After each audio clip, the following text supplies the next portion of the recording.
Imagine the secret that died with Stonehenge's builders.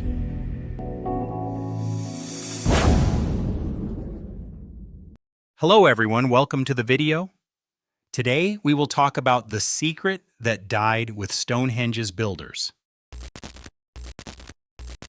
For 5,000 years, it's haunted the English landscape. A circle of silent stone giants holding a secret against the sky. We call it Stonehenge. For generations, we've been told it was a calendar. A masterpiece of ancient astronomy built to track the sun and the seasons. And that part is true. But it's not the whole truth. What if the real purpose of these stones wasn't just to look up at the sky, but to connect with something much, much older? What if the secrets of Stonehenge weren't written in the stars, but were buried deep in the earth? I'm Khan. For me, the story of Stonehenge is written in evidence, in archaeology, and in the incredible science that reveals the genius of its creators. And I'm Timmy. I believe that for every scientific fact, there's a darker, more chilling possibility the history books are afraid to explore, the story they don't want you to hear. Over the next few minutes, we're going to pull apart this ancient wonder. We'll show you the science And the secrets. Then you can decide what to believe. To understand Stonehenge, you have to understand who built it. These weren't primitives just heaving rocks at random. DNA shows that Britain's first farmers, who arrived around 4000 BC, were descended from people whose ancestors had spread out from Anatolia in modern-day Turkey over many centuries. They brought agriculture with them and a tradition of building incredible monuments. And centuries later, their descendants on this island would create their masterpiece, Stonehenge. The construction itself is a mind-boggling feat of logistics. The massive sarsen stones, some weighing over 40 tons, were hauled from the West Woods area, about 15 miles away. But the smaller blue stones, that's where the mystery really kicks in. We know they came from the Priestley Hills in Wales, a journey of around 140 miles. But fascinating, though still debated, new research suggests something even more extraordinary. Some archaeologists believe the builders didn't just quarry fresh bluestones. They may have dismantled an entire, much older stone circle in Wales called Wan Mon and transported it piece by piece to its new home. They didn't just want stone. They wanted these specific stones that already held generations of history and meaning. But why, Khan? Why go to all that trouble? That's the question that has led to a powerful modern interpretation. That Stonehenge was a monument of unification. Think about it. We have stones brought from Wales. The origin of the central altar stone is still unknown, with some even speculating it could be from as far as northeast Scotland. Just imagine the cooperation and planning needed to pull that off. Bringing these different stones together from across Britain may have been a profound political statement, creating a single monument to symbolize the unity of the island's different peoples, a symbol of peace and shared identity. And what was this united people celebrating? The sky itself.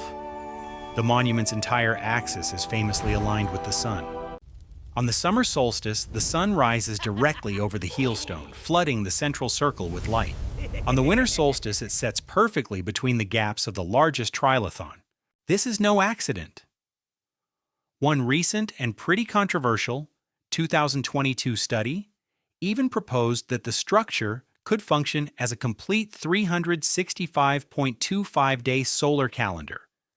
It was a clock, a calendar, and a cathedral, all in one magnificent design.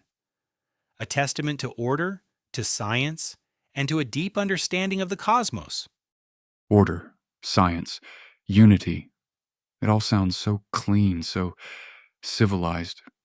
But Khan, you're leaving out the most important part of the evidence. You're leaving out the bodies. This isn't just a story about the living, it's a story about the dead. And that story is much, much darker. While Khan sees a calendar, many leading archaeologists see something else entirely. A huge domain of the dead.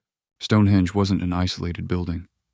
We now know it was the heart of a massive complex of shrines, pits, and other monuments, most of them buried and invisible. And from its very beginning, Stonehenge was a cemetery, Excavations have uncovered the cremated remains of up to several hundred people, buried in a ring of 56 pits known as the Aubrey Holes. Think about that. Before the giant stones were ever raised, this was, first and foremost, a city of the dead. The builders didn't just place bones in the ground, they buried them with care, sometimes in leather bags, suggesting they were carried here from far away. But Timmy, that supports the unification idea. Isotope analysis on the remains of a few individuals shows they didn't grow up on Salisbury Plain, with some coming from as far away as Western Britain, consistent with Wales. It suggests a deep ancestral connection between the people, the stones, and the sacred burial ground. A connection? Yes. But what kind of connection? You see a place of honor. I ask a different question. What if it was a place of obligation? What if the price of this great unification wasn't paid in cooperation, but in blood? The sheer number of remains, the careful placement, the centuries-long focus on burial, it paints a chilling picture. We see similar patterns at other sites from this time, where death isn't just present, it's central to everything. And what about the stones themselves? You see them as astronomical markers. But what if their purpose was more elemental? There's a growing field of study into archaeoacoustics, how sound behaves in ancient spaces. Researchers have found that some of the bluestones have unique sonic properties. They ring like bells when you strike them. What if Stonehenge wasn't just built to be seen, but to be heard? What if on solstice morning it wasn't just the light that mattered, but a sound? A deafening, percussive ritual of ringing stones, echoing for miles, a sound we can no longer hear, for a purpose we can no longer even guess. This wasn't science as we know it. It was a lost form of technology, a power from stone and sound that died with its builders. From a marvel of engineering to a place of strange sonic power. The theories are as massive as the stones themselves. And the deeper you look, the more mysterious it gets. If you're fascinated by the clash between what we know and what we can only imagine, take a moment to subscribe and hit that bell. We explore mysteries like this every week, and you won't want to miss what's coming next. Okay, Timmy, let's bring our two worlds together. Let's take the solstice alignment, the bedrock of the astronomical theory. I see a sophisticated society marking a crucial date for farming and celebrating as a community. And I see the perfect stage for a ritual. You see a festival. I see a sacrifice. You see the longest day of the year. I see the most powerful day, a day when the veil between the world of the living and your domain of the dead is at its thinnest. The alignment wasn't for farming. It was a sacred appointment for a ceremony so important it had to be etched in stone. A ceremony that demanded the presence of the ancestors buried right under their feet. But there is absolutely no archaeological evidence for mass sacrifice at Stonehenge. The burials are respectful. Many show signs of being elite individuals, not victims. This looks like a place of honor in ancient Westminster Abbey, not some altar for slaughter. The evidence points to reverence for the dead, not ritual violence. Doesn't it? The landscape is filled with clues we're just now starting to piece together. Near Durrington Walls, a huge ring of vast pits has been discovered, but we still don't know their purpose. We see evidence of massive feasts with thousands of animal bones tossed aside. Was it a celebration, like you say, or the prelude to something else? You talk about unification, but unity can be won in two ways, through peace or through power. What if Stonehenge wasn't a symbol of cooperation? What if it was a monument of conquest?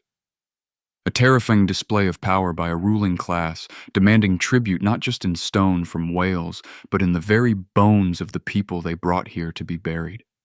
That's a monumental leap, Timmy. The kind of logistics needed to build Stonehenge suggest a shared goal, a society working together for generations. A culture of brutal conquest would likely have left behind evidence of conflict, of fortifications, which we just don't see on that scale. Instead, we see evidence of long-distance travel, shared rituals, and a culture that valued its ancestors so much, it built them a home that would last for eternity. The secret that died with the builders may not be a dark one. It might just be the memory of a time when people could work together on a scale we can barely imagine today. So, there you have it. Two versions of the same stones. On one hand, a monument to the brilliance of the human mind, a solar calendar, a symbol of peace, and a final resting place for revered ancestors. A testament to life, unity, and the stars. And on the other, a monument to a power we no longer understand. A ritual stage, a city of captive spirits, and a tombstone for a secret that was deliberately buried thousands of years ago. A place where the lines between science, magic, life, and death were terrifyingly blurred. The science is compelling. The evidence of astronomy and engineering is undeniable. But the landscape is filled with ghosts, the earth is full of bones, and the stones, they're still silent.